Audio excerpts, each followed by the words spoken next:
Obviously, some ICE agents raided a business in our city without a warrant. They went in the back of the establishment. We believe that there were 3 people who they say were undocumented that they detained, but they also detained folks that were, in fact, citizens of this country. One person showed their military veteran identification and was still questioned anyway. People were fingerprinted. Pictures of their IDs and face were taken there. When I got this information, I was appalled, upset, angry that this would happen here in this state, in this country, that this would be allowed. Since we said something about it, I convened my folks. I said, we can't just let this happen and not say anything, that we at least have to say something. And so we did, and here we are. And as a result of that, I've got a series of phone calls and emails that were not too nice. One of them says, oh, you're not going to stand idly by. These are dangerous rapists and murderers that the liberals in this country have protected far too long. You want to defy the federal government? F around and find out what will happen, you little whatever. The problem with this is that none of these people were rapists or murderers or criminals. The problem with it is that ICE went in there without a warrant. And we can disagree on politics. You can disagree with me about the role immigrants play in the economy of our community. You can disagree with me about the fact that most immigrants are not criminals. In fact, they are victims of violence in cities. We can disagree about whether you support mass deportation or not. But what we must agree on is that the thing that separates this country from many other countries around the world is the Constitution of the United States.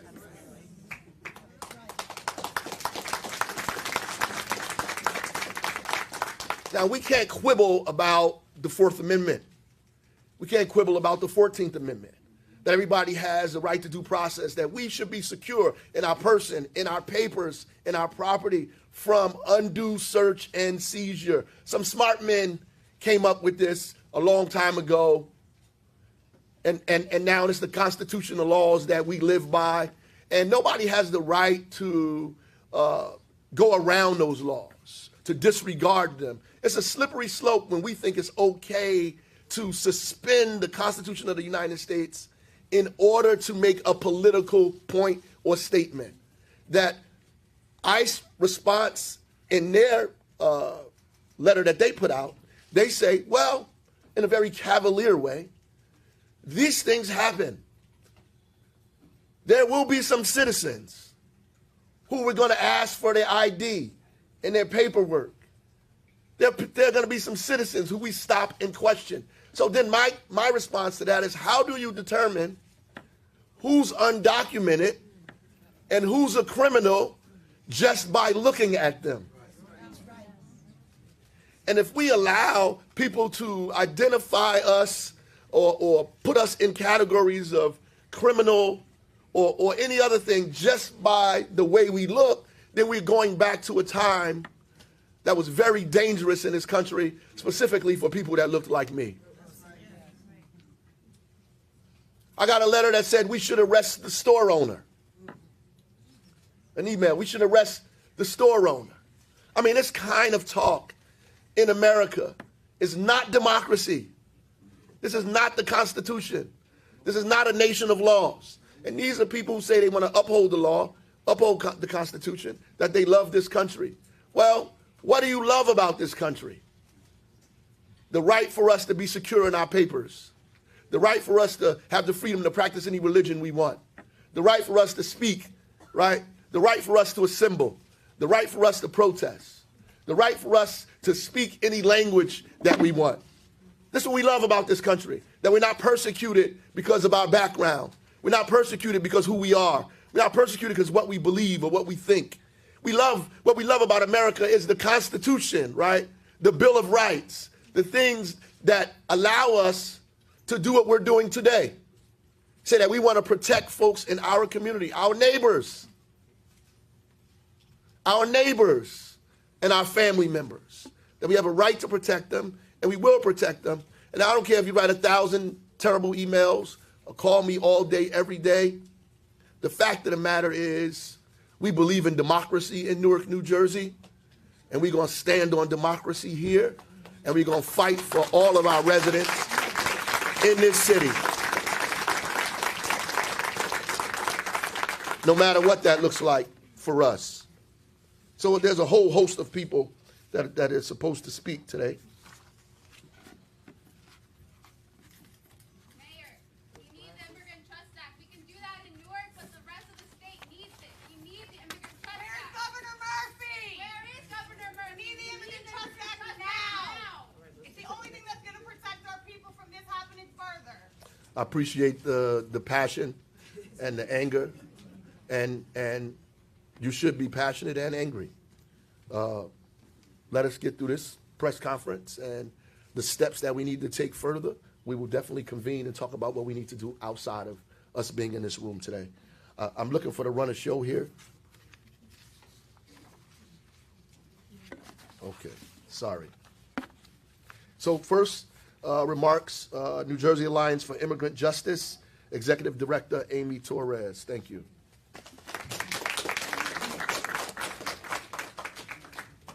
I don't know how many people in the room have had the privilege and the pain of having to speak right after Mayor Ras Baraka, but it's not very easy.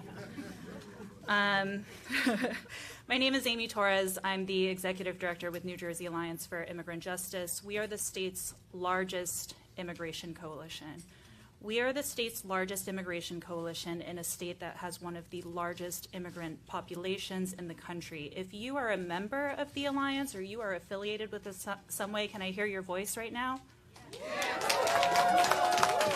And it's because of the power and the strength of this coalition that folks were on the ground yesterday. I want to tell you a little bit about what happened. The Alliance works on policies that empower and protect immigrant communities. And when we're not fighting for additional protections to keep those communities safe, we are out in the community every single day, making sure that people are educated and empowered about the rights and protections that they do have. So imagine my surprise. Since the election, the Alliance's Know Your Rights work has gone into overdrive. Since January alone, we've provided almost 100 hours of Know Your Rights activities in Newark and across the state. Our online engagement for Know Your Rights materials is up over 170%. We have an entire storage closet of Know Your Rights cards that now sits empty. The demand has been there, and we knew that it was going to happen. This is one of those bitter, I told you so moments. Yesterday, you can imagine my surprise. I got a call from our Know Your Rights coordinator, Dante. I was not expecting to hear from him because I knew that he had a scheduled Know Your Rights training in Newark. Dante got a call from an organization that he had just trained and met with earlier this month, and an organizer said, I just got a call that there's an active worksite raid in Newark. We need all hands on deck. People don't know what to do, and they're scared. Immediately, we went into rapid response. That meant calling detention and deportation defense lawyers through AFSC to make sure we had an attorney on the ground. It meant notifying the ACLU to make sure that people's civil liberties were protected. And it meant bringing translated materials, interpreters on the ground to make sure that people knew what was going on and that they were safe. We dropped everything we were doing, and we happened to get there just as ICE officers were leaving. Imagine what it looks like to walk into a work site that has a customer-facing storefront, floor-to-ceiling materials, products, displays, no one in that storefront except a single cashier, no one stocking the shelves, not a single customer in the aisle, and attached to it a distribution facility in a warehouse, aisles further than you can see, and about 10 people within view. This is a work site that employs about 80 to 90 people per day. We got there were 12. By the time we left hours later, 3 people had come back, there were 15 people total. People are scared. We knew this was going to happen. And what we learned from folks that stayed behind was that ICE walked in like it was their empire's own conquered land. They were heavily armed, there was no prior announcement, They were blocking off entrances and exits. They were scrambling up delivery ramps. They were banging down bathroom doors to make sure no one was hiding inside. And most importantly, as the mayor said, they did all of this without being unable to produce a single name or a single warrant.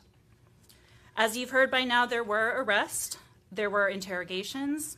In ICE's words, this wasn't a raid. You can look at their public remarks. They called this a targeted operation. This type of sterile language suggests that there was some deep intel and prior investigation, that it was a really targeted approach. There wasn't supposed to be any collateral damage. If this is such a sterile and targeted operation, why was a U.S. citizen interrogated? Why was a military veteran's credential and honor called into question? I'll tell you how something like this happens. ICE lies. This is an agency that was created in a post-9/11 period of rampant nationalism. They use fear and racism to justify their presence, to justify their profiling, and to justify their power grabs. These officers came in with guns and started getting into people's faces. They were terrified, as you would be too. One thing that we must keep in mind, this week, more importantly than ever, this hell of a long week, we have heard on the campaign trail that we're only going after the bad folks. We're only going after the illegal ones. But what we need to remember is those pathways that used to exist for someone's great-grandma, someone's old uncle, those no longer exist. Those pathways are now illegal. In fact, pathways that were legal on Sunday, like asylum, the Refugee Resettlement Program, DACA, TPS, legal a few days ago, illegal today. And what the mayor is saying is exactly right. ICE has overreached beyond what should be constitutionally allowed, that is allowing them to profile our communities while also making everyone else guilty by association.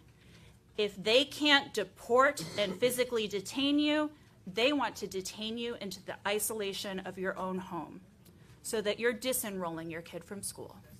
So that when you are sick or having a health emergency, you're too scared to go to the doctor.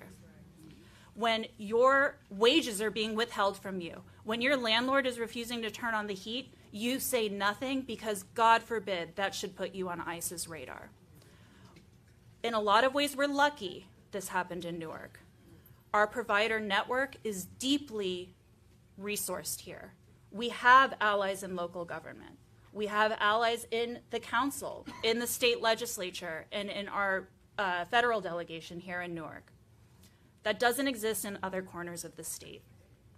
We don't know where else this is happening, but one thing that we do know is there's a bill in the legislature gathering dust that would provide the necessary protections so that folks don't feel detained in their own homes.